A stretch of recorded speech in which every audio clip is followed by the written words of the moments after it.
এটি টয়লেট। এই টয়লেটের পানি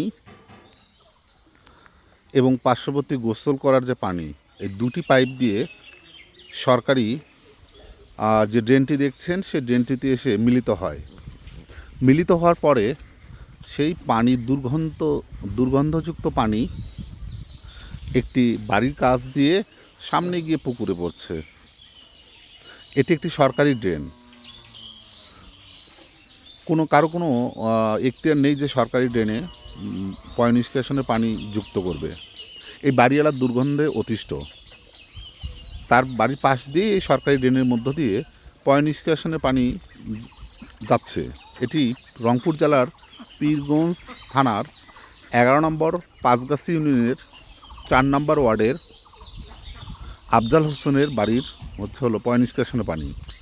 এই ড্রেনটি আগে ডান দিক দিয়ে ছিল, এই দিকে ড্রেনটি ছিল।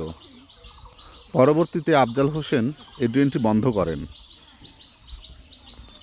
এই দিক দিয়ে পানিটি আগে বিলে চলে যেত, কিন্তু পরবর্তীতে আফজাল হোসেন এই ড্রেনটি বন্ধ করে দেখেন এই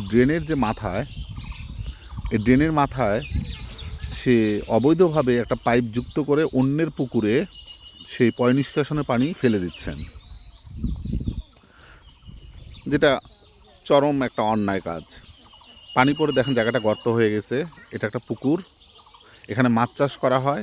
এই মাছ এলাকাবাসী খায় এবং পার্শ্ববর্তী এলাকার যে দরিদ্র মানুষ, তারা কিন্তু এই পুকুরে এসে গোসল করে।